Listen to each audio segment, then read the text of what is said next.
The following program is underwritten by the generous support of Associates of Glens Falls and Loomis and Lipan Insurance. Since 1852, they have been assisting both businesses and individuals across the country secure the most comprehensive insurance products available. Associates of Glens Falls and Loomis and Lipan are one of New York's largest independently owned insurance agencies.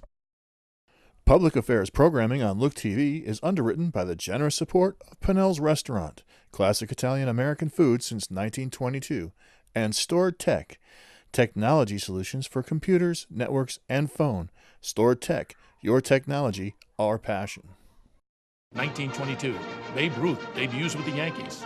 WGY signs on air.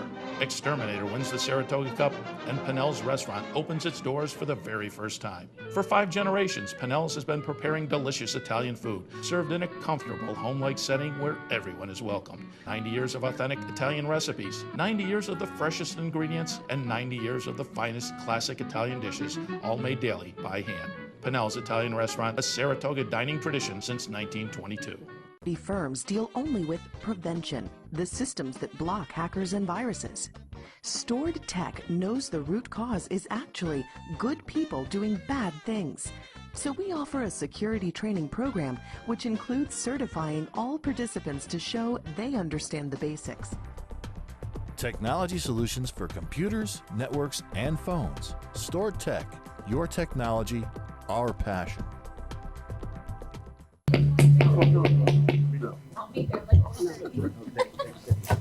Welcome, everyone, to the March meeting of the Warren County Board of Supervisors.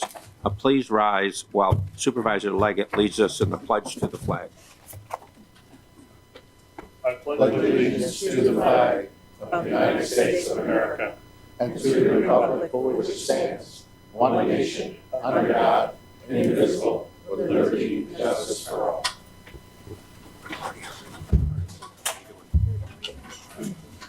The clerk will read the roll. Mr. Leggett? Here. Mr. Diamond? Here. Mr. McDevitt? Here. Ms. Bramer? Here. Mr. Loeb? Here. Mr. Driscoll? Here. Mrs. Frazier? Here. Mr. Simpson? Here. Ms. Hogan? Here. Mr. Dickinson? Mr. Merlino? Here. Mr. Stroud? Here. Mr. Wild? Here. Mr. Beatty? Here. Mr. McGowan? Here. Mr. Sokol? Here. Mr. Thomas? Here. Ms. Hyde? Here. Mr. Garrity? Here. Chairman Conover? Here. Should all have received the minutes of our February 15 meeting and the February 28th special meeting. We'll take these one at a time. On the February 15th meeting, could we have a motion to approve? Motion by Mr. Garrity, second by Ms. Hogan. Thank you, Supervisor Hogan. Discussion? All those in favor of approving the minutes of February 15 signify by saying aye. Aye. Opposed? Carried. Chair will entertain a motion regarding the minutes of our special meeting on February 28th. Ms. Frazier, Supervisor Frazier, Supervisor Merlino on the second. Discussion? Ready for the question? All those in favor of approving the February 28th special meeting minutes signify by saying aye. Aye. Opposed? Carried.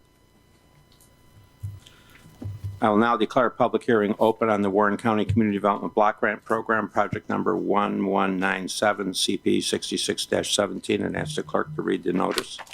The Warren County Board of Supervisors will hold a public hearing on March 15, 2019 at 10 a.m. in the Board of Supervisors meeting room on the second floor of the Warren County Municipal Center, 1340 State Route 9, Queensbury, New York, for the purpose of hearing public comments on Warren County's current Community Development Block Grant for Countryside Adult Home. The CDBG program is administered by the New York State Office of Community Renewal and provides resources to eligible local governments for housing, economic development, public facilities, public infrastructure, and planning activities with the principal purpose of benefiting low to moderate income persons. Excuse me. The hearing will provide further information about the progress of ongoing CDBG project. Comments related to the effectiveness of administration of the project will also be received at this time. The hearing is being conducted pursuant to Section 570.486, Subpart 1 of the CFR and in compliance with the requirements of the Housing and Community Development Act of 1974 as amended. Is there anyone here from the audience wishing to address the board regarding this application? There being no one, I will close the public hearing. I see we have Ms. Tadich here. Pat Tadich is here to answer any questions. Maybe briefly, Pat, you could just tell us what this is. Mr. Chairman, members of the board, thank you very much. Today is the second public hearing for the funding we received to do the building assessment study for the Countryside Adult Home. The first three pieces of the handout that was provided to you talks about the purpose, the background, and the issues and the progress. Today, I'd just like to briefly state that we have concluded the bidding and process, and we have identified the consultant as Beardsley Architects and Engineers of DeWitt, New York, who will undertake the study. They are a full-service firm in architecture, engineering, and landscape design. They have done a number of these residential assessments for nonprofits, government, and the private sector. They will complete this study and identify short-term, long-term needs, and even identify those opportunities and enhancements to increase the market appeal, of this particular structure.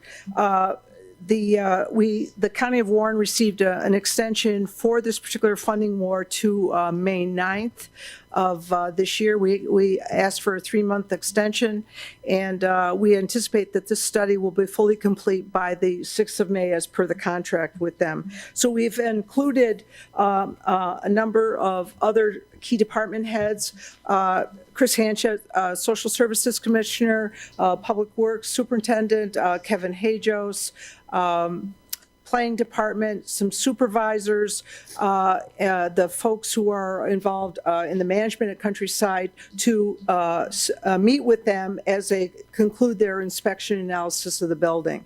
The cost to complete this is $25,900 to include a 5% county match, which amounts to $1,295. There are eligible administrative and program delivery costs that are being covered by this grant. What is not expended, we received a $43,000 funding award, and we thought we had reliable information. We went in for that request, but I guess we were fortunate that it came back at what it did. If there's any special services or experimentation that needs to be done in that building, that the grant could cover that. But anything that we do not spend will be deobligated by the Division of Housing. So Okay. I think we're in good stead. Good. Any questions for Ms. Tadich? Thank you, Pat. Thank you. Thank you. Very good. I'll now declare the public hearing open on Warren County Proposed Local Law Number 3 of 2019 entitled Municipal Opioid Cost Recovery, and ask the clerk to read the notice. Notice is hereby given that the Board of Supervisors of the County of Warren, New York is considering the adoption of a proposed local law number 3 for the year 2019 entitled Municipal Opioid Cost Recovery and Public Nuisance Legislation. Notice is further given that pursuant to a resolution adopted by the Board of Supervisors on February 15, 2019, a public hearing will be held by the Board of Supervisors on March 15, 2019 at 10 a.m. in the Supervisors' rooms at the Warren County Municipal Center, Route 9, Queensbury, New York, at which time and place all persons interested in the matter of such proposed local law number 3 of 2019 will be heard concerning same. A copy of said local law is available for inspection during regular business hours by contacting the clerk of the Board of Supervisors at the above stated address and may be viewed on the Warren County website. I'll now open the public hearing on this local law. Is there anyone in the audience wishing to address the board regarding this matter? There being no one, I will close the public hearing. And Mary, briefly for the board, if you could just let us know what this is. Sure. So this is legislation that was recommended by our outside counsel for the opioid litigation. As we talked about before, there's a doctrine for public services where public services are deemed free. So any response to an opioid overdose by paramedics, the fire company, all of that is usually deemed a free service by the municipality. If we deem the opioid crisis a public nuisance, then our outside counsel can seek damages for the money that we expended on this epidemic. Any questions for Mary? All right, very good. Report by the chairman of the board. On February 21st, I attended numerous committee meetings, economic growth, public works, county facilities. I did also attended committee meetings that were held on the 22nd and the 25th. On February 27th, I attended the EMS meeting that was held. I think we're making some slow progress there. I think that would be my analysis at this stage. It's quite an involved subject, as you might expect. On February 28th, of course, we had the special board meeting. On March 1st, I attended the Park Operations and Management meeting, as well as the Personnel and Finance Committee meetings. On the 7th, I attended Support Services. On March 8th, I attended, had the privilege of attending a retirement dinner, a dinner for Matt Sproul, who retired after 36 and a half years of service, largely with Up Yonder Farm. It was a wonderful affair with friends and family and coworkers, and I appreciate the invitation. And I don't think we've lost Matt. I think Matt's going to stay engaged and involved there at Up Beyond the Farm in one way or another, and we certainly wish him well. On March 12th, I attended a working meeting with the county administrator and planning staff, as well as Matt Simpson, to take a look at the status of where the planning office was, where staff was relative to the capital improvement survey. I think we've made good progress, and I think that's going to be rolled out in draft form to the Public Works Committee, Matt, at the next regular meeting? Yes. At the next regular meeting, so we look forward to your feedback on that. And that brings us to today's board meeting.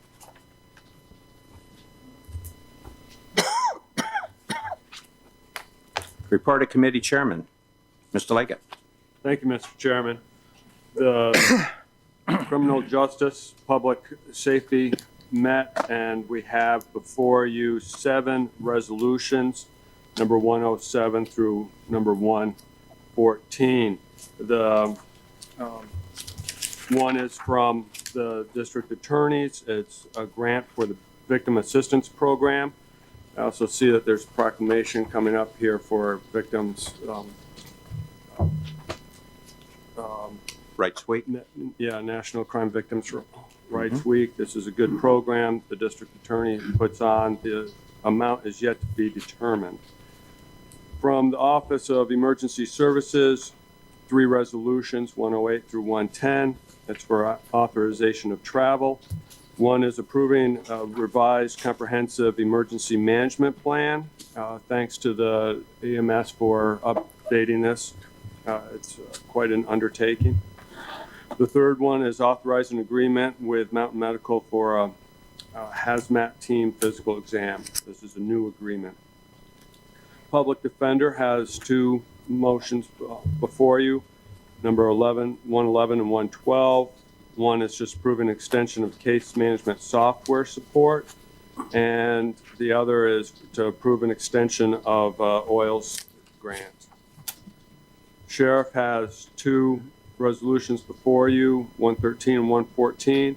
One is an agreement for software support for their law enforcement records management system. And then a new one here, authorizing agreement to build and support a public safety app for smartphones. This is a new initiative for the Sheriff Department to be able to have more transparency and accessibility from the public. Some extras here. As you had mentioned, we held a EMS task force meeting on February 27th. We have the next one scheduled for April 1st. We are making slow progress on it. It is a complicated issue, but we are working towards a defined end. Also attended the New York Association of Conservation Districts with other members of the Stillwater Conservation District Board on their legislative day last week down in Albany, and attended the Housing Roundtable at the Crandall Library hosted by Warren County EDC last week as well. Thank you, Mr. Chairman. Thank you. Supervisor Diamond. No reports. Supervisor McDivitt. No report other than to maybe just comment if I can on a article that was in today's Post-Star when it talks, and I know we've mentioned this in some committee meetings, but it has to do with the world changing so quickly, and they were talking about regulating 5G towers. And the Common Council in the city wants to get regulations in place to deal with the next generation of cell phone towers to prevent them just popping up all over the city without any oversight. It's really a question, I think, of safety. It's a question of aesthetics. According to this article, there is an antenna that has recently been put in place near Glens Falls High School on Clayton. I think I don't know what the overall perspective ought to be on a county level. I mean, do we have an interest in terms of putting in place a small amount of regulatory mechanism to ensure safety and aesthetics in Warren County? And I just pose that as a question. Maybe there's something going on and I'm not even aware of it. But Claudia, I know, has done a fair amount of work on this issue and is trying to put some common sense as it relates to the regulations coming forth, in the city of Glens Falls. As we speak, I hope Don Lehman is watching the basketball game. Glens Falls High School is playing as we speak, so. They're up 15 at the half. That's what I was looking for, Don. Thank you, Mr. Chairman. You guys aren't interested. Thank you. Thank you, Peter. I think the appropriate committee chairs heard your message, and perhaps it might be incorporated in one of their agendas, or perhaps your own at Economic Development. Supervisor Bramer. Thank you, Chairman. Environmental Concerns and Real Property Tax Services met on February 22nd. We had an update on the Bay Road property in Queensbury that is next to the Warren County Bikeway. Basically, we're still doing some research on our options and figuring out what is our best way to move forward with that particular building, and working with the town of Queensbury Supervisor Stroud. We'll probably not have an update at the next meeting because it's Monday. Our next environmental concerns meeting is Monday.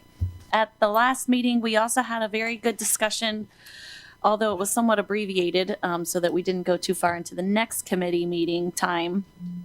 That discussion was on the countywide septic inspection law, something that we would be mirroring off of the town of Queensbury. Supervisor Stroud gave a presentation on what they did in the town of Queensbury, and we also heard from Chris Novitsky, the Lake George waterkeeper, on his involvement with the creation of that law. And then we got some information from Tammy DiLorenzo on the statewide program related to funding for septic replacement programs. And then there was also a person there from Adirondack Lakes Alliance to support our moving forward with some sort of inspection law countywide. But we do need to figure out where in the county we want to focus those efforts. So that was all very good, and we will probably not have any discussion about that on Monday because we do want to work with our planning department and continue working with Tammy to figure out the best way to move forward with that.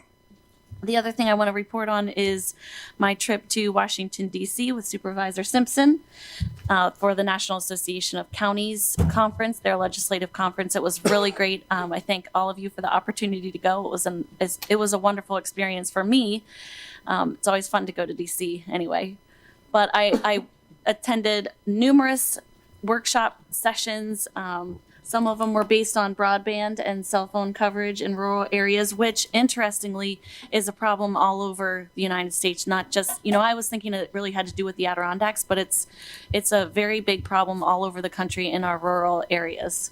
So a lot of people there, I don't want to step on your toes, Matt, but a lot of the other county officials there from all over the country were talking about this issue. I attended sessions on Parks and Rec, cannabis regulation, mental health in jails, the SALT deduction, which is impacting not just New York, but other states, and also new trends with elections and Medicaid expansion. And then we did meet with Senators Schumer and Gillibrand and Representative Stefanik and told them about our concerns with the broadband and cell phone coverage and Medicaid and Medicare reimbursement rates, among other things.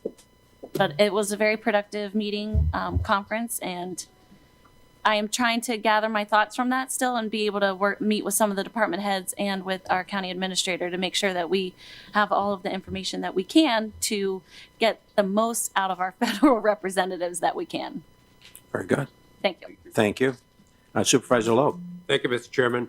Support Services actually met twice since our last full board meeting. The second meeting was entirely with self-insurance, and that dealt, you'll see there's several resolutions at the end of our packet, 134 through 138, which deal with primarily with updating our employee policy, workplace policy, various workplace policy programs. The first one, 134, also deals, is not with the policy program, but rather with awarding a contract to a company called One Group, which will give us consulting services for dealing with all of our wide range of insurances. So that's nice that we're going to be going this route. Every 10 years or so we have to do it, and it's time we do it now. And this company will be not associated with anything in Glens Falls, so will give us a more straightforward and honest, open consulting service, which is what we need. And our first meeting dealt mostly, in its entirety, it was quite an extensive meeting. It dealt with the issue of elderly and the service that's provided to our community in the nursing homes. It was held in this room because there were so many people attending from the public. There was a lot of public input. There was a lot of interest and questions, a lot of questions from the Board of Supervisors. And I find that the bureaucracy, that is the health department and social services, have really grasped hold of this, and they're working hard to find ways to work with the businesses in the community to improve services to our elderly. The issue which initiated this, which was a hotline, again, I will remind everybody, is not another level of bureaucracy, but it's a way to bring sunlight on the issue. Management, as a rule, management does not want sunlight on anything that they do. As a rule, politicians, we spend our whole life in the sunlight. So this is going to put sunlight on the nursing homes, and if they're doing a great job, it'll put sunlight on that. Thank you very much, Mr. Chairman. Thank you. Thank you. Supervisor Driscoll. Thank you, Mr. Chairman. I have no formal report, but would like to reiterate conversation that I've had with you, as well as Supervisor McDevitt. Glens Falls Hospital is our county's largest employer. It's located in Glens Falls 5th Ward. Recently, I attended a presentation at the hospital along with a few other supervisors. Certainly, the hospital has been in the newspapers and on the media in the last couple of weeks. I thought it would be appropriate to begin discussion on possibly a county response to the situation at the hospital, and I thought that the Economic Growth and Development Committee would be a good place to start that. I think it would be appropriate also to reach out to hospital administrators and invite them at some point in some venue to speak to the County Board of Supervisors. That's it. Thank you. Thank you. I think, Peter, would you like to comment? Yeah, I just one short comment, and it kind of bothered me to read in the Post-Star that and I assume the administration at the hospital would like their current negative scenario recently to be fake news, but to stop distribution of our local newspaper at the hospital. I don't know if that's a smart move for the administration to make. Again, they may like it to be fake news, but I don't think it's fake. So I would politely suggest that they start again redistributing the post-star to the patients at the hospital. Thank you, Mr. Chairman. Very good, very good. And if you'd like to extend an invitation for them to come to your I will reach your out. committee meeting, and I think it's a great opportunity to speak not only to the board, but speak to the community at large. The meetings are usually well covered, and I think that it would be a good thing to capitalize on that Thank you, and I invitation. appreciate Supervisor Driscoll for reaching out and suggesting that. Very good, thank you. Supervisor Frazier. Thank you, Mr. Chairman. The Health, Human, and Social Services Committee met on February the 25th. As a result of those meetings, we have 8 resolutions, 116 through 123, 116, 117 deal with Countryside Adult Home, 1 renews an agreement with Hudson Headwaters to provide clinician services. The second one authorizes an agreement with Orkin Pest Control. 118 and 119 come from the Health Department. Public Health, they authorize an agreement with Baywood Center to provide substance use disorder treatment, and the 119 authorizes payment to Adirondack Technical Service for heating and air conditioning. 120 is for Mental Health, authorizing an agreement with BPI Mechanical Service for refrigeration, ice machine maintenance. And 121 through 123 come from Office of the Aging, amending a resolution. The next one amends another resolution which authorized an agreement with Zermed for the purpose of verifying insurances before billing, and 123 authorizes agreement with Honeywell Residual Life Care to purchase 5 Genesis Personal Touch tablets. I appreciate your support.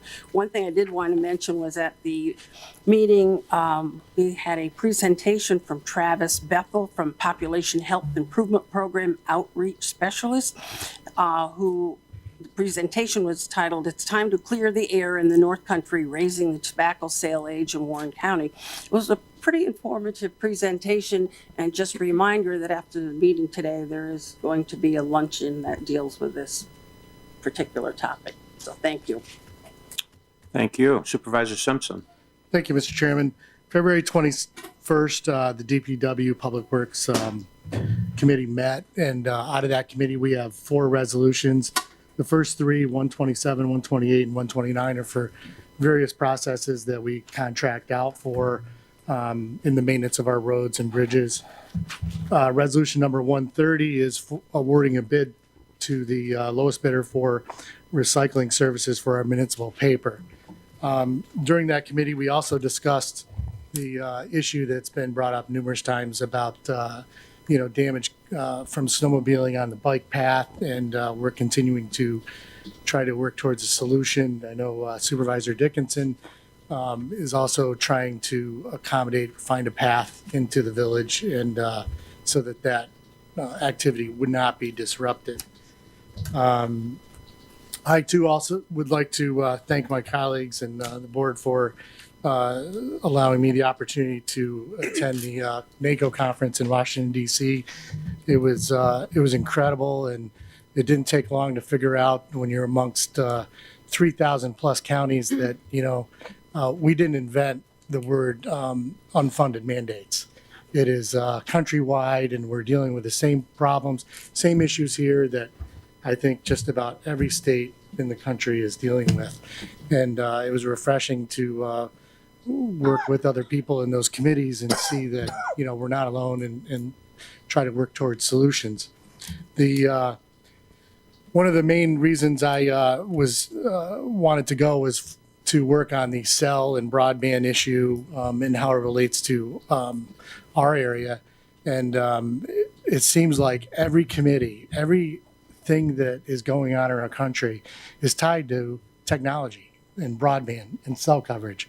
Whether I was in a transportation committee that was dealing with highways and bridges and trains, of all things, and in the West, trains are a major transportation process, and they need technology. And whether it's South Dakota, North Dakota, Wyoming, Illinois, Ohio, we all need broadband and we all need cell coverage. So just about every committee I was in that was brought up as one issue that is inhibiting economic development, survival of their communities, holding on to their population. It's just incredible. And so when we had the resolution in the Transportation Committee, when that was brought up, Supervisor Arthur Wright from Hadley spoke about it, and it was unanimous. There was no discussion. Everybody's like, make a motion to, and there was a second, and it passed. That was the only resolution that didn't have any discussion. So after that, we had our legislative meetings on Tuesday, and it was the same story. Every person that we met with, Senator Schumer, Senator Gillibrand, Congresswoman Stefanik, everybody recognizes how important the cell and broadband is to everybody, our children, our families, our economic viability in our communities. And they all said, I was struck by this, they all pretty much said the same thing, that cell and broadband should be considered compared to in the 1930s when President Roosevelt had an agenda of electrification of the rural areas of the United States. So the federal plan, at least speaking to our federal representatives, is that they want to include this in a large infrastructure program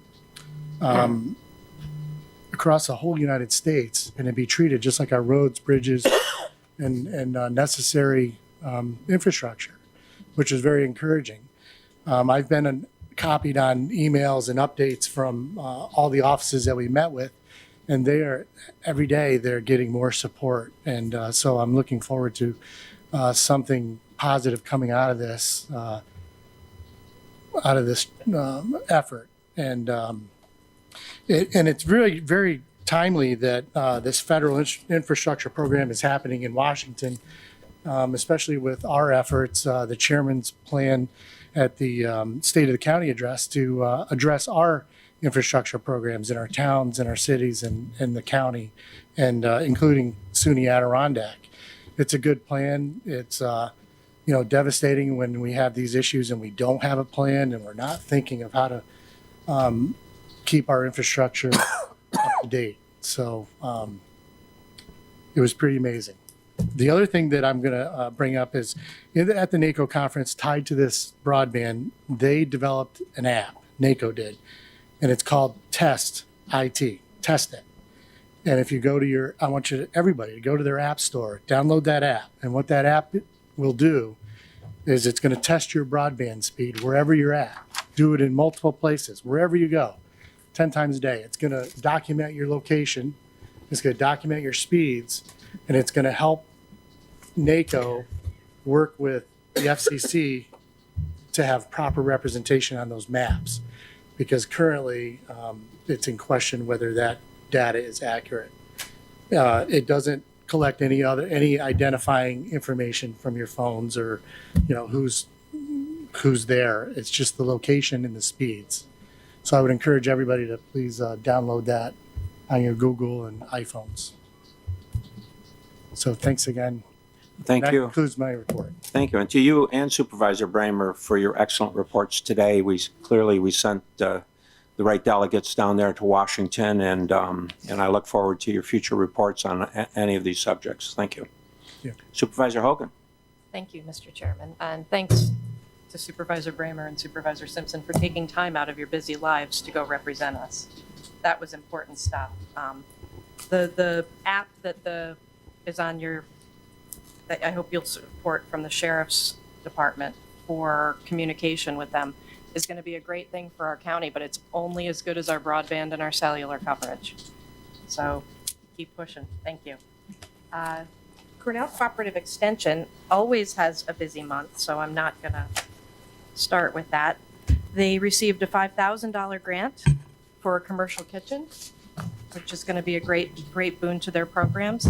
The Volunteer Income Tax Preparation Program is pushing through serving over 400 individuals in the county with tax preparation at this point. They're downstairs, so on your way out, take a peek in and please thank them. They're doing hard work and they're all volunteers. The farm to school coordinator, Ann Mills, has been hired and is going to be connecting local producers with schools. I'm excited about that program. I think it's going to bring a lot of benefit to the kids and to our economy. During school break week in April, the Cornell Cooperative Extension is going to be hosting a lot of activities. There is a shooting sports banquet in mid-April if anyone is interested, and you can access information to all of this at warren.cce.cornell.edu. Thank you. Thank you. Supervisor Merlino. Thank you, Mr. Chairman. Tourism met on February 22nd. We were only 16 minutes late. It's first time this year. Our meeting started on time or close to it. Most of the meeting was You're welcome. about the technology that's going on in the tourism department, and I think it was pretty impressive. A lot of it was way over my head, but it's helping our tourism department spread out all over the country and get some information to people.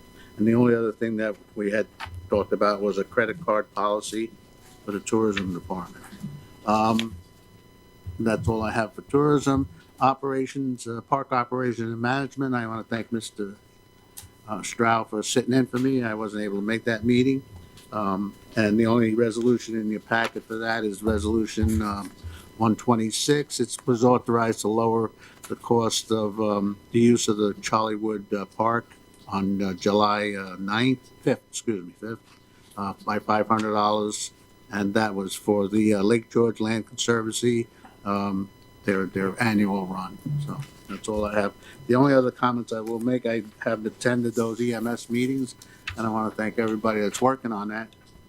It was really interesting, and I think we got to really keep it going. And there are a lot of small towns. And I want to publicly say, not to you gentlemen and ladies, but to the EMS squads as a unit in Warren County. As most of you might know, we lost one of our ambulances to a head-on collision about 2 weeks ago in a snowstorm. A lot of response from other EMS squads to help us out and lend us an ambulance and do whatever had to do to help us and keep us our community moving along, and I deeply appreciate that. And the second thing is the only other thing that was we found out, we do a lot of purchasing. We have a great purchasing department, and Julie and the teams do a great job. But a couple of weeks ago, I found out that Saratoga County had a great contract with salt this year through Saratoga County and below. It was almost $30 a ton less than Warren County's. Julie knows about it, and I think we're going to work on that for next year. But Lake Luzerne itself would have saved $30,000 if we were on that shared part of the community. So it's something we really have to maybe spend a little more time on some of those items. I know everybody's trying to cut down on salt, but this year, some of the supervisors would know, we're way over our salt with all the ice we had, and it puts a real strain on some of our town budgets. Thank you. Thank you, Gene. Supervisor Stroud. Thank you, Mr. Chairman. Yeah, legislative and rules met March 1st, and there's two resolutions before you today. Resolution 124 and 125 that came out of the Legislative and Rules Committee. 124 is the local law entitled Municipal Opioid Cost Recovery and Public Nuisance Legislation. And not to repeat, but we had the public hearing today on this, and as we all know, the opioid epidemic is amidst us, and it's the cause of a crisis locally and nationally. And part of the reason is the overabundance of the prescription opioids, and this has created a public health and safety hazard, and it's affecting the citizens of our county. So I just want to make sure that you understand that this resolution, the purpose and intent of this legislation is to allow the county to recover these costs despite the existence of the common law municipal cost recovery rule. The opioid epidemic and its effects on the county is a public nuisance. Specifically, the county provides services related to the opioid epidemic, which are funded by tax revenues. And this statute clarifies that reimbursement may be sought for the costs of providing such services whenever practicable from the responsible party. And to accomplish this, the county establishes this cost recovery procedure and declares the opioid epidemic and its effects on the county a public nuisance. So this has been in the works for some time, and I want to thank Supervisor Loeb and County Attorney Cassane for fine-tuning it. So that's before you. And the other resolution before you is Resolution 125. And this is a resolution opposing the proposed and amended 2020 executive state budget, which would impact our aid and incentives to municipalities and shift the state costs to the counties. And so this is a resolution opposing that. And I did talk to Assemblyman Steck, and he says that something like this is, and sending something like this to our legislators in Albany and the governor would be very helpful. So I urge passage of those two resolutions before the board today. Thank you. Thank you, Supervisor Stroud. Supervisor Wild. Mr. Chairman, thank you. I just have a couple of things to discuss today. That was the two public information meetings I attended. On the 27th, it was Lehigh Cement. And the 28th, it was the Glens Falls Hospital. Just a brief comment on both of those. From the surface of what I saw with the Lehigh Cement plant, I am a chemical engineer, so I understand a little bit about this stuff, and it sounded like a very viable proposal moving forward. Secondly, on the hospital, I know we talked about that before, but I was at a invitation-only event on the 28th, as well as a couple of other supervisors. I found it quite disingenuous by the leadership team at the hospital to not mention the billing issues and only try to deflect the problems that they're having based on their mix of patients.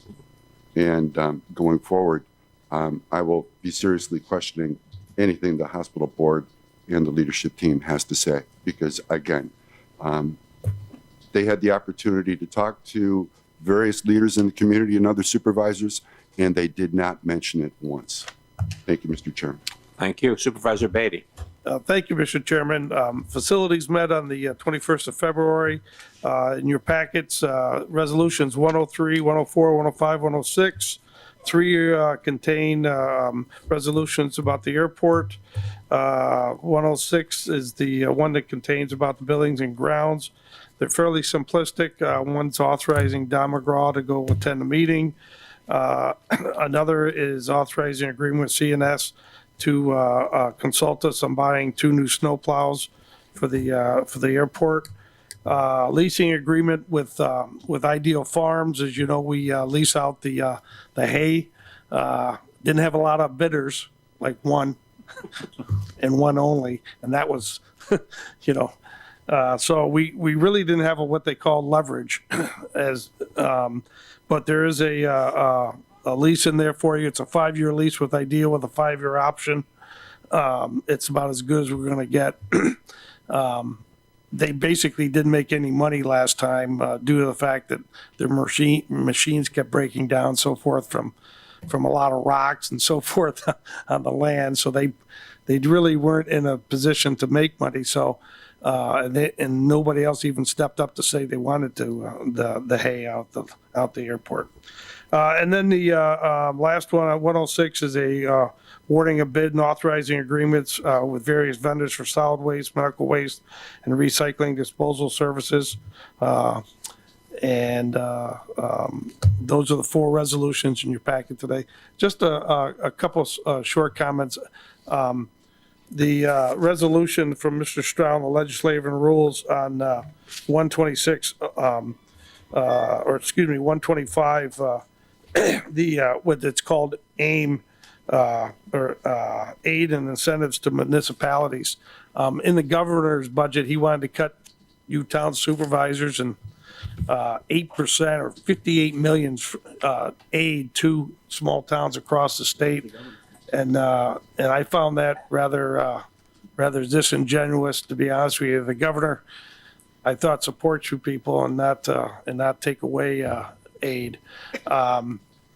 I do know, though, that the Assembly and the Senate proposals, which the old three people in a room starts, I think, this week, they're in their budgets, they're saying, put that money back. They're telling the governor, we want the money back to Glens Falls, to Hague, to Bolton Landing, to Luzerne, and so forth. We want to put that money back at least to where we were funding last year. Not even asking for additional, just at least making it funding up to speed on that. So I fully support that. Spending, as you know, and budgets always come down to priorities, where you want to spend your money, where you don't want to spend your money. And we all have a finite amount of dollars. It's not rocket science. So we make decisions. And I'm very disappointed with the governor's decision on that, not supporting every town here in the upstate and across the state. So that concludes my report. Thank you, Mr. Chairman. Thank you, Supervisor Beatty. Supervisor McGowan. Thank you, Mr. Chairman. No reports. Supervisor Sokol. Thank you, Mr. Chairman. Finance met on March 1st. Very unusual meeting, as I can't recall the last time we only had 4 resolutions coming out of finance, but they are in your packet, and they are 101, 102, and 132 and 133. I typically highlight them, but they are pretty much housekeeping items. So at this point, if it's okay, I would like to have our treasurer come up and speak to the board, please. Without objection, Mike, welcome. Mr. Chairman, supervisors, good morning. Nice to see everybody here on this beautiful day. Start off with sales tax. As you know, I sent out the report that we're up 2.9%, which actually kind of surprises me because most of the rest of the counties in the state are down, some of them as much as 8% for the start of the year. So we're up 3%. That's good. We're closing the 2018 books by the end of March, and as always, we will have a report for the board when that's completed. Our outside auditors are here right now doing the annual audit that's required, and that audit will be published in September, as always. We have also wrapped up our first year of occupancy tax audits. A couple of things have come out of that. One is, which kind of surprised me, we found more people that overpaid than underpaid, which was kind of unusual, I thought. And we're going to be changing how we do it going forward. We did most of these as desk audits, in other words, requesting the people send in the information and we went over it in the office. We found that to be too time consuming and cumbersome. The audits where we actually went to the properties were done with a day and they were done. So from now on, we're going to be doing all on-site audits. Other than that, the NICLAS investments, unfortunately, I didn't present the information correctly for the last resolutions that we did on this. So we're going to have to redo a couple of the resolutions in the next cycle to get that. But we're all set to go. We have quite a bit of money that we're going to be investing, and hopefully we'll make some money on that. Any Very questions? Good. Any questions for the county treasurer?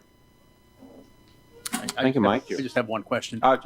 Just a quick question, Mike. The audits that you do, if you have a hotel or a motel and you file sales tax forms and federal forms and all sorts of income forms, shouldn't the numbers match? Just trying. I guess I don't. Well, basically, whatever somebody files for sales tax or federal income tax or anything else basically has nothing to do with how they file for occupancy tax. Mm-hmm. We operate under some different rules and regulations because they can be taking money, but a lot of it could be from an exempt corporation, exempt state employees staying there, putting up DSS people. There's a lot of different things out there that can reflect this. What we're finding, the majority of the overpayments are from smaller properties that don't have an accountant, that they're trying to do the paperwork themselves, and they don't truly understand what's going on. And actually, we've got several people that have called me and said they would appreciate it that the auditors came out because now they understand how to do it, and it made it easier for them. We've helped them set up some software programs so that they can do their books a little easier and get this stuff done quicker. So I think it's becoming a positive. Good. Thank you. Yep. Very good. Thank you, Mike. Supervisor Thomas. Thank you, Mr. Chairman. I also attended legislative days for the New York Association of Conservation Districts with Supervisor Liggett and others. It's always entertaining to go down to the legislative office building, the Capitol, and wander around and watch the other people. And we met with approximately 10 assembly folks and senators. Basically, a lot of them, it's just educating them on soil and water and what soil and water districts do. So it's always a good thing to keep us out there. Last night I attended the Water Quality Symposium and annual dinner in Syracuse. It's the Employees Association, and I went there to congratulate Jim Lieberman on an award, a very prestigious award. It's the Crony Award,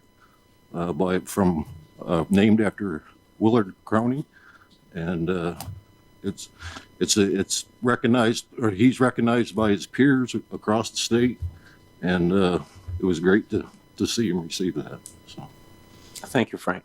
Supervisor Hyde. No report, but I'd like to invite everybody to come up for Thurman Maple Days, which starts tomorrow, and I'd like to announce that the producers are boiling as of yesterday. Excellent. About that. Supervisor Garrity.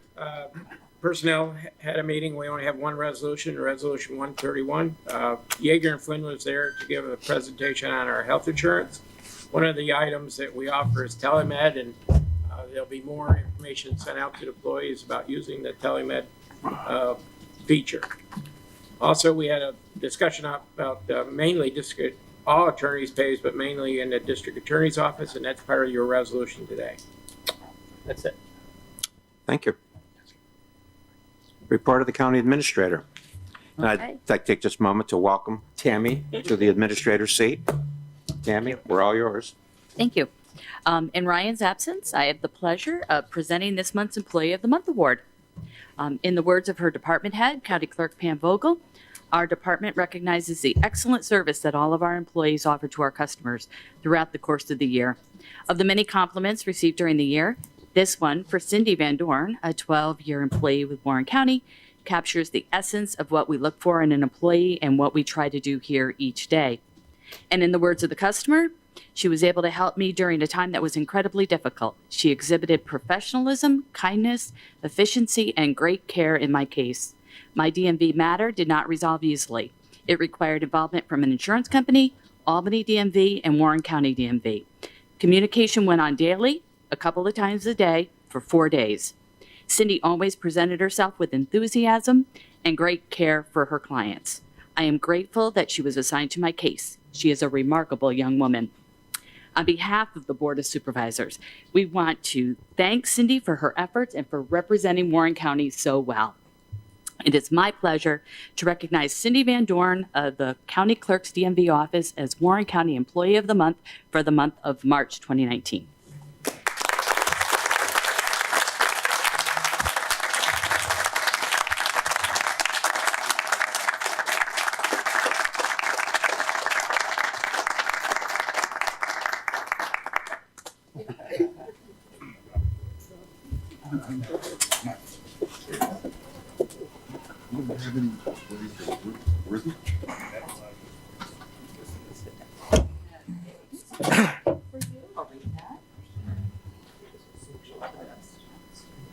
March 29th, Employee of the Month, Cindy Van Dorn.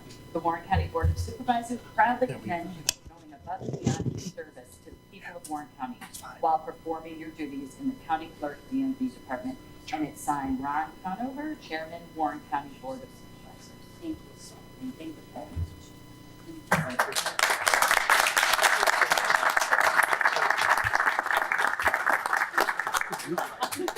And we also have this lovely gift for you as well. It is like George. You better. Thank you so much. I'm going to do a team effort, and without Pam at the head of our team effort, we wouldn't go far. She's a great leader, and I want to sign with her. Thank you very much. It really is about the DMV employees and this one in particular. So we're very proud of her. And I really appreciate that wonderful letter that came in about the time you were asking us about employees, and the letter really does spoke for itself. I really only needed to attach it. That's it. But Cindy does a great job, and that was a particularly challenging time, but she got this woman through it in a beautiful way. Yes. So that anyway, is our goal. Yeah, absolutely. Thank you so much, Cindy. Thank you.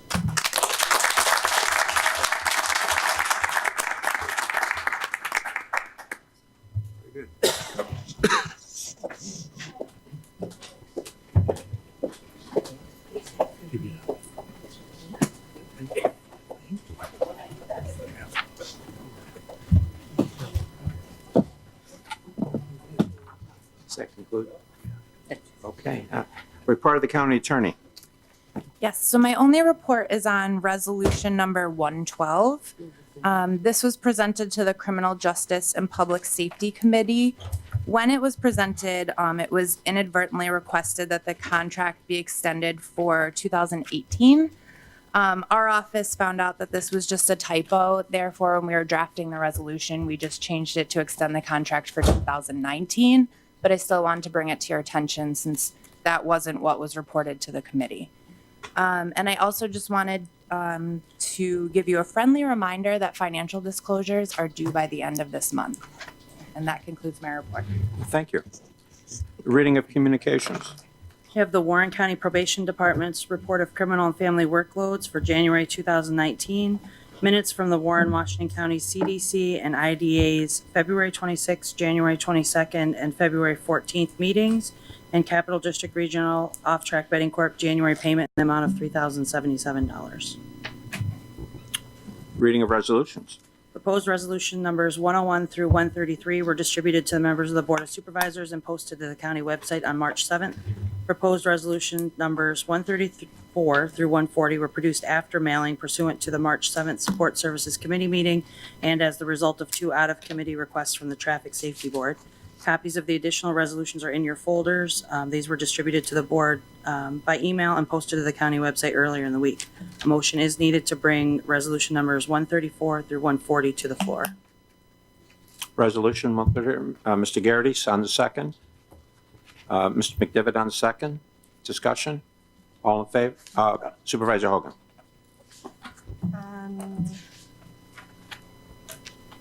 124, I'll be voting no. I still feel the language is too broad. Okay, when we get to resolutions, I thought we were there. I'm sorry. no, we need to bring these into our agenda as what we're doing. No, that's perfectly fine.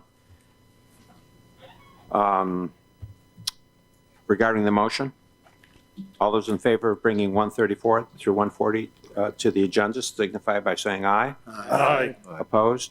Carried. One additional note, resolution number 105 is not marked as a roll call on your index. However, it will be required as this deals with the land lease for the airport. Very good.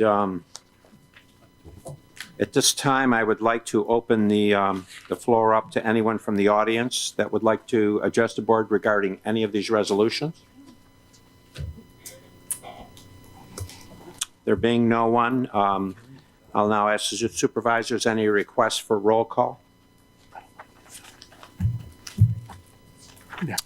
There being none. Sorry, Chairman, I had one, sorry. Sure. I can't remember the number. It's on the Parks and Rec. Sorry, 126, please. 126. 126, request for roll call on 126. Thank you. You're welcome. Now, discussion on resolutions, Ms. Hogan. I think I said it. Okay, any further discussion on resolution 124?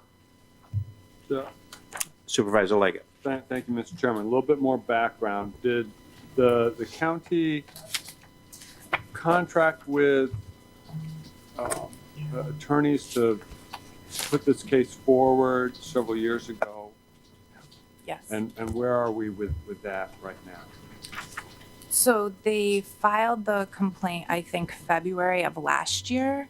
At this point, they're just moving certain cases forward as sort of test cases. And then once those cases move forward, I think it's Suffolk County, Nassau County, some of the bigger counties. As soon as those move forward, they'll start moving everybody else forward. But they don't want to do that yet until they do some of these bigger counties.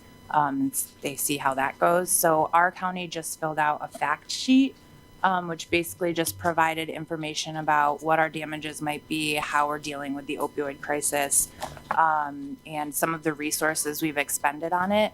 But that's only gone to our outside counsel at this point. It hasn't gone any farther than that. So basically at this point, there's a complaint, there's an answer, and our county did a fact sheet, and that's as far as it is right now. Okay, thank you. Matt? Continue, sure. So this legislation is requisite to be able to move this case forward then? I think it's foundational, but I'll turn to the county attorney on that. This legislation will allow us to receive damages. It doesn't, we can still move the case forward, but once the case is concluded, without this legislation, we won't be awarded any monetary damages. Supervisor McDevitt. Does Mary have, maybe would prefer at this point not even to comment on this, but do you have an estimate as it relates to what our damages may be? I have no idea. Okay, thank you. Further discussion, Supervisor Loeb. Yes, thank you, Mr. Chairman. I spoke at length with Dr. Anderson about this issue. Dr. Anderson is a surgeon, general surgeon with Baywood Surgical in Queensbury. And I had actually hoped that they would have a representative from their provider group come to our public hearing. They did not send a representative, but they are aware. He pointed out that they are aware that ultimately, for this problem to be resolved, it comes down to the providers figuring out how to deal with the issue. They know there's an issue. It's not something we can solve legislatively in the long run. It's something the doctors, nurse practitioners, PAs, not the insurance companies, but the actual providers are going to have to resolve and figure out how to deal with themselves. Thank you, Mr. Chairman. Thank you. Supervisor Thomas. Yes, as I was reading through this resolution and this local law, I was okay with everything until I got to Section 5, Number 6. And that states that in addition to all other powers and duties now conferred by law upon the county is authorized to enact ordinances, issue orders, and take other appropriate and necessary actions for the elimination of hazards to public health and safety. I understand this is about opioids, but to me, that's kind of going beyond opioids. Mary, would you like to respond to that? Yep, so this is just, that clause just gives the county authority to pass this law. It's not giving the county authority to do anything beyond what's in the law. It's just saying that's why they can pass the law. Okay. Any other discussion on 124, 124? Supervisor Hogan. Question for Mary. Was there discussion about the definitions of responsible party and the word unnecessary, which is used repeatedly? I don't remember if there were discussions about responsible party. I believe that there were, and that's why we added the definition for wrongful conduct, because we wanted to link the responsible party to the wrongful conduct.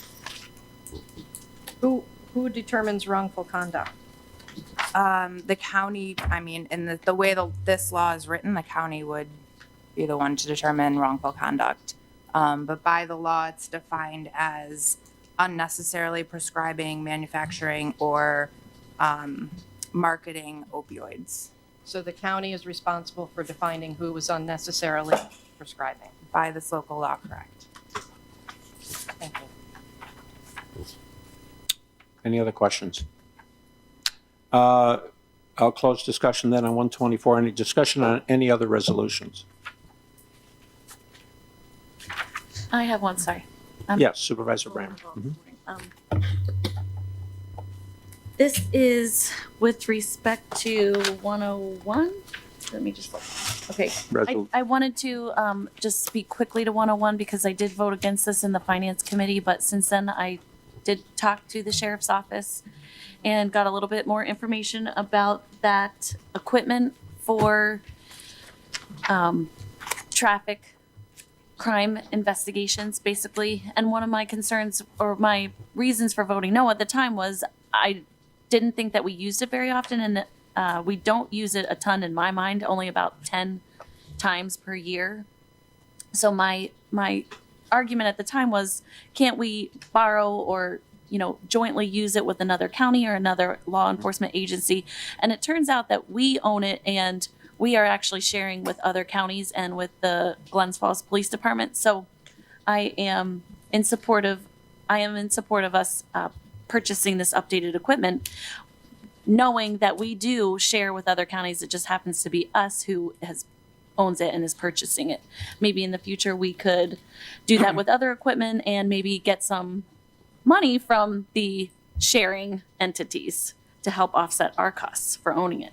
Thank you. Thank you. Discussion on other resolutions.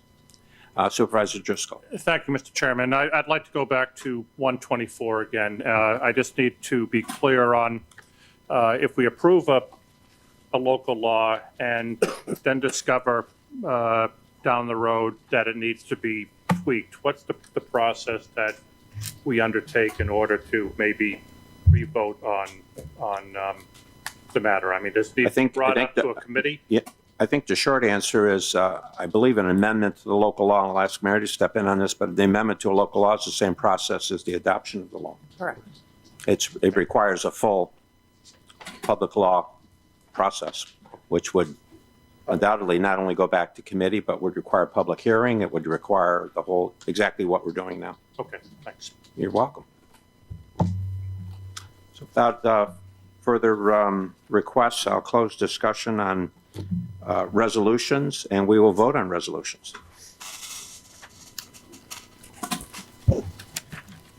Resolution 101, making supplemental appropriations. Mr. Leggett? Yeah. Mr. Diamond? Yes. Mr. McDevitt? Yes. Ms. Bramer? Yes. Mr. Loeb? Yes. Mr. Driscoll? Yes. Mrs. Frazier? Yes. Mr. Simpson? Yes. Ms. Hogan? Yes. Mr. Merlino? Yes. Mr. Stroud? Yes. Mr. Wild? Yes. Mr. Beatty? Yes. Mr. McGowan? Yes. Mr. Sokol? Yes. Mr. Thomas? Yes. Ms. Hyde? Yes. Mr. Garrity? Yes. Chairman Conover? Yes. Resolution 102, amending Warren County budget. Mr. Leggett? Yes. Mr. Diamond? Yes. Mr. McDevitt? Yes. Ms. Bramer? Yes. Mr. Loeb? Yes. Mr. Driscoll? Yes. Mrs. Frazier? Yes. Mr. Simpson? Yes. Ms. Hogan? Yes. Mr. Merlino? Yes. Mr. Stroud? Yes. Mr. Wild? Yes. Mr. Beatty? Yes. Mr. McGowan? Yes. Mr. Sokol? Yes. Mr. Thomas? Yes. Ms. Hyde? Yes. Mr. Garrity? Yes. Chairman Conover? Yes. Resolution 105, authorizing lease agreement with Ideal Dairy Farms. Mr. Leggett? Yes. Mr. Diamond? Yes. Mr. McDevitt? Yes. Ms. Bramer? Yes. Mr. Loeb? Yes. Mr. Driscoll? Yes. Mrs. Frazier? Yes. Mr. Simpson? Yes. Ms. Hogan? Yes. Mr. Merlino? Yes. Mr. Stroud? Yes. Mr. Wild? Yes. Mr. Beatty? Yes. Mr. McGowan? Yes. Mr. Sokol? Yes. Mr. Thomas? Yes. Ms. Hyde? Yes. Mr. Garrity? Yes. Chairman Conover? Yes. Resolution 124, enacting proposed local law number 3 of 2019 entitled Municipal Opioid Cost Recovery and Public Nuisance Legislation. Mr. Leggett? Yeah. Mr. Diamond? Yes. Mr. McDevitt? Yes. Ms. Bramer? Yes. Mr. Loeb? Yes. Mr. Driscoll? Yes. Mrs. Frazier? Yes. Mr. Simpson? Yes. Ms. Hogan? No. Mr. Merlino? Yes. Mr. Stroud? Yes. Mr. Wild? Yes. Mr. Beatty? Yes. Mr. McGowan? Yes. Mr. Sokol? Yes. Mr. Thomas? No. Ms. Hyde? Yes. Mr. Garrity? Yes. Chairman Conover? Yes. Resolution 126, authorizing reduced fee for use of Festival Commons at the Charles Wood Park. Mr. Leggett? Yes. Mr. Diamond? Yes. Mr. McDevitt? Yes. Ms. Bramer? Recuse. Mr. Loeb? Yes. Yes. I'm sorry. Mr. Driscoll? Yes. Mrs. Frazier? Yes. Mr. Simpson? Yes. Ms. Hogan? Yes. Mr. Merlino? Yes. Mr. Stroud? Yes. Mr. Wild? Yes. Mr. Beatty? Yes. Mr. McGowan? Yes. Mr. Sokol? Yes. Mr. Thomas? Yes. Ms. Hyde? Yes. Mr. Garrity? Yes. Chairman Conover? Yes. Resolution 131, amending table of organization. Mr. Leggett? Yes. Mr. Diamond? Yes. Mr. McDevitt? Yes. Ms. Bramer? Yes. Mr. Loeb? Yes. Mr. Driscoll? Yes. Mrs. Frazier? Yes. Mr. Simpson? Yes. Ms. Hogan? Yes. Mr. Merlino? Yes. Mr. Stroud? Yes. Mr. Wild? Yes. Mr. Beatty? Yes. Mr. McGowan? Yes. Mr. Sokol? Yes. Mr. Thomas? Yes. Ms. Hyde? Yes. Mr. Garrity? Yes. Chairman Conover? Yes. Resolution 132, authorizing appropriation of funds from the vehicle reserve. Mr. Leggett? Yes. Mr. Diamond? Yes. Mr. McDevitt? Yes. Ms. Bramer? Yes. Mr. Loeb? Yes. Mr. Driscoll? Yes. Mrs. Frazier? Yes. Mr. Simpson? Yes. Ms. Hogan? Yes. Mr. Merlino? Yes. Mr. Stroud? Yes. Mr. Wild? Yes. Mr. Beatty? Yes. Mr. McGowan? Yes. Mr. Sokol? Yes. Mr. Thomas? Yes. Ms. Hyde? Yes. Mr. Garrity? Yes. Chairman Conover? Yes. And collective on the rest.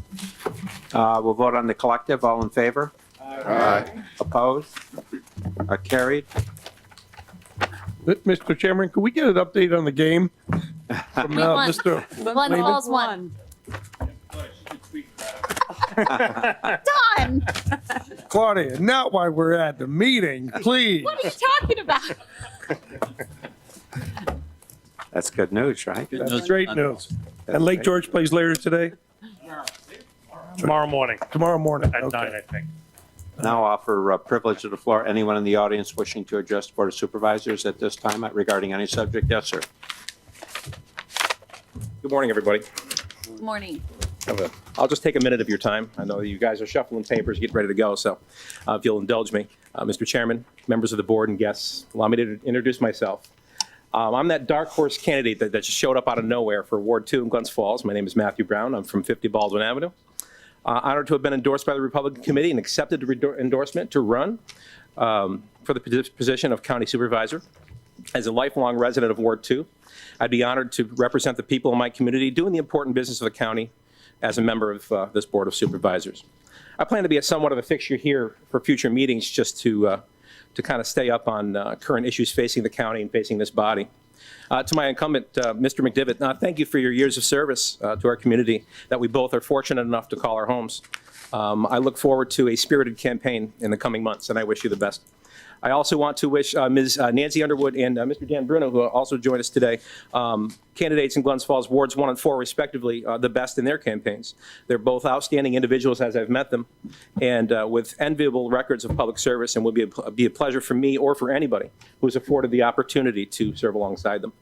I thank you for your time, and I hope to have an opportunity to meet all of you eventually. I've met some of you. Mr. Lehman, I spoke to you on the phone. I'll close with saying one thing as a matter of public service. Martha's opens tomorrow, so. Very good. So thank you very much, and I yield the microphone. Thank you. Thank you. Peter, would you like equal time? No, I do have. I just want to be careful here. I do have you a know. short announcement when you get to that. Okay, I will. I'll surely call on you. Anyone else from the audience wishing to address the board at this time? There being no one, we'll now move to announcements. I thought Ms. Bramer, Professor Peter, maybe we'll start with you. Before announcements, I'd like an update on the lawsuit that I read about in the paper yesterday. That would be the lawsuit on the rail. Yes. The lawsuit on the rail. Do you want to give a brief update on that, Mary? There's not much to update. It's been filed. We don't have any answers yet or anything else. What are our main claims? I believe they owe us a significant amount of past money. What's the number? I think it's 101, isn't it? It's. I don't remember off the top of my head. I think Supervisor Beatty's correct. It's 6 digits. It's up there. I mean, have been in support of going after them for the money that we owed. I didn't know where all of the bases for that dollar figure that I read in the paper. And is it just on the contract? Is it on payment for taxes, or is it on maintenance? Did we go after them from? We can get you an itemization on that. Is that fair enough? Or just a copy of the pleadings? Would Sure. be, yeah. We can get you whatever you need on that, but I believe it includes all of what you just mentioned. Okay. Yeah, it's lease payments. I believe they didn't pay their taxes in Saratoga County. And that's part of it too, I think. We discussed it. Mary, if you want to respond. Yes. So we based the complaint on breach of contract. So any payments they were supposed to make under the contract, we included in the contract. So those were the guaranteed payments to the county. And I apologize, I don't know off the top of my head what that was, because they did pay a portion of it, so we just included what they didn't. They owed us 80 and they paid 6 or something. I don't know. They had to pay taxes, they had to pay utilities, and the only thing that we included were things that we could substantiate with actual bills, so tax bills, utility bills, and that's what we included in the breach of contract claim. Great. Okay.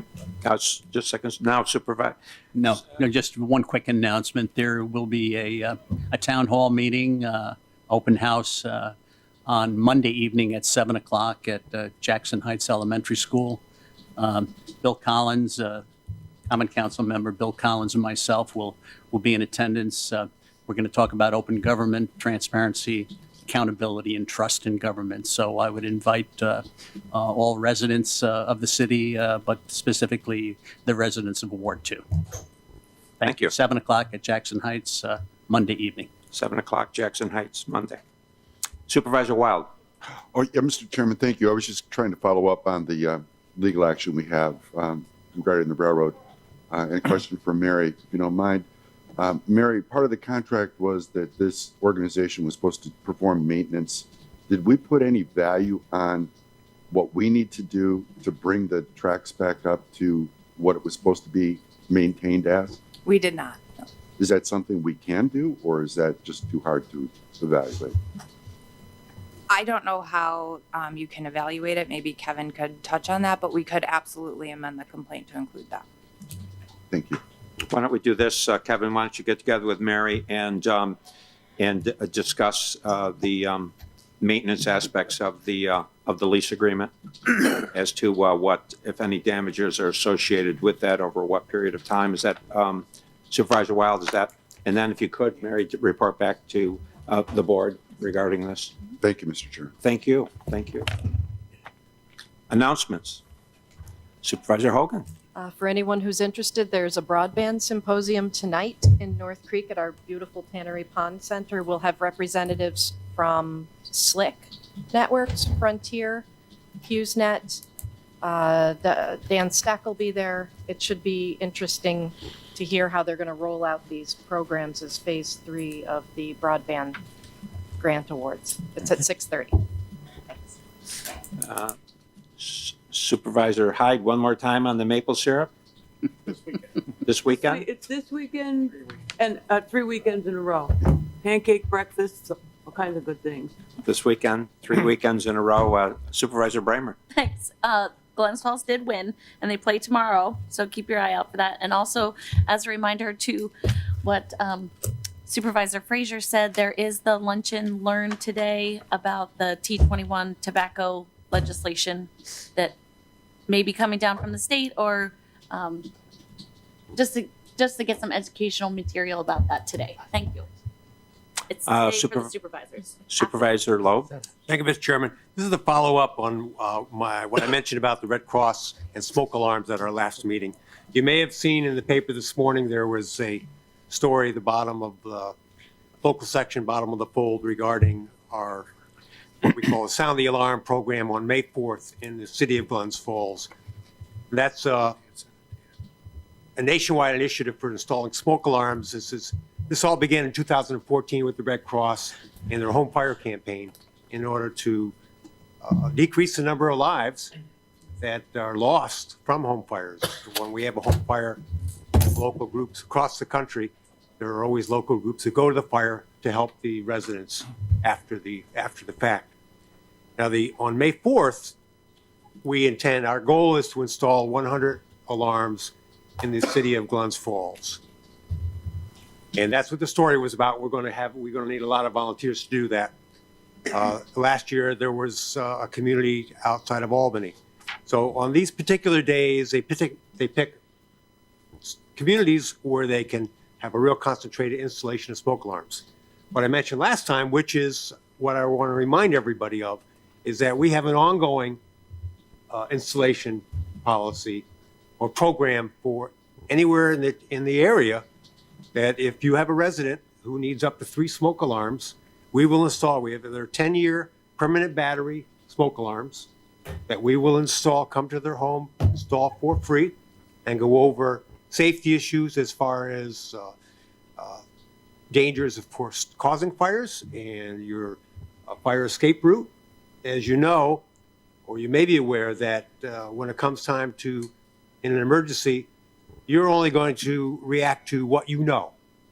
So you can't sit here right now and say, oh, I think I'm going to go out the window in my house. Because that's what you're saying now, but you don't know that. You have to actually go through that process, put your hand on the window, open up the window, go through that process. That becomes the last thing you know. So these are the things we go over with the residents.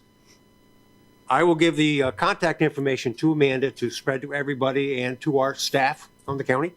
But just, you could write this down, this number down now. It'll give you a direct line to a paid employee of the Red Cross in downtown Glens Falls. That's a 518 number, so 518-743-0116. 518-743-0116. If you call that number, give them your name and address, you will get on the list, and we will have a volunteer call you for when you are available for us to come out. And again, no strings attached, totally free. The whole idea is to cut down on the number of deaths in our country by fires. Thank you. Thank you very much. Thank you. Mr. Chair. Supervisor Craig, did I see your hand? Yeah, thank you. I'd just Supervisor like to Lighten. announce Tri-Lakes Business Alliance is hosting a St. Patrick's Day parade, Main Street, Chestertown, tomorrow, 2 o'clock. All are welcome. Thank you. Supervisor Driscoll. Thank you, Mr. Chairman. Next weekend is the Federation Basketball Tournament, which will be at the Glens Falls, at the Cool and Churing Arena, Friday, Saturday, and Sunday. Congratulations to Glens Falls and Lake George. That tournament next year will be back in Glens Falls and Warren County. If you need to get your sports fix, the Adirondack Thunder play tonight, tomorrow night, and an early 3 o'clock game on St. Patrick's Day. And then finally, Job Discovery, the Capital Region's largest multi-purpose job fair and business expo, will take place at SUNY Adirondack on Wednesday, April 3rd. I'm very proud of that event. Longtime county employee Bill Ressi and I founded the event.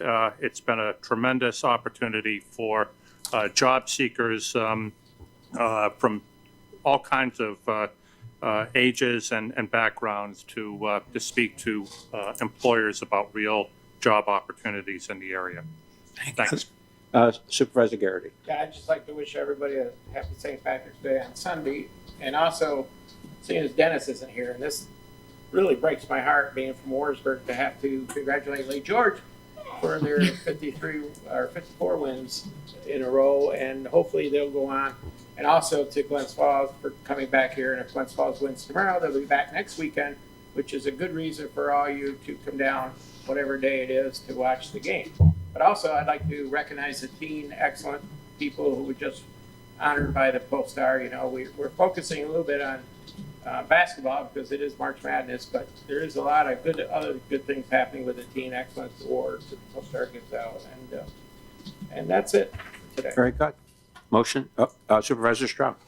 Yes, I just made two announcements. One is I did attend the J. Walter Juckett Award ceremony up the Sagamore. Sagamore did a fantastic job with their food and presentation. But the ARCC, in awarding Elizabeth Miller this recognition, I think was wonderful. I mean, you take people like Elizabeth Miller, whose personal and financial investments enrich our greater community. So I want to thank them. That was a great event. And also Supervisor Hyde, for the 6th year in a row, I will be up there for Thurman Maple Days. It's a wonderful event. I'll be up there on Sunday this year. So thank you. Very good, very good. Motion to adjourn. Supervisor Beatty, second. Supervisor Frazier, all in favor? Aye. Opposed? We are adjourned. Thank you, everyone. The following program is underwritten by the generous support of Associates of Glens Falls and Loomis and Lipan Insurance. Since 1852, they have been assisting both businesses and individuals across the country secure the most comprehensive insurance products available. Associates of Glens Falls and Loomis and Lipan are one of New York's largest independently owned insurance agencies.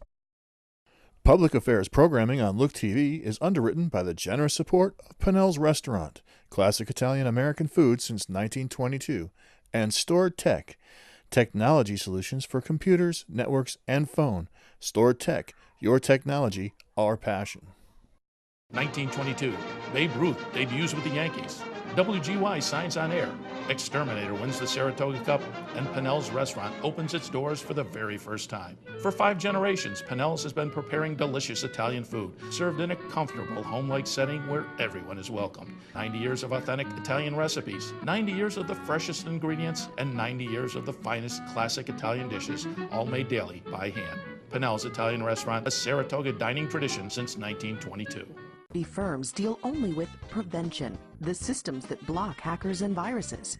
Stored Tech knows the root cause is actually good people doing bad things. So we offer a security training program which includes certifying all participants to show they understand the basics. Technology solutions for computers, networks, and phones. Stored Tech, your technology, our passion.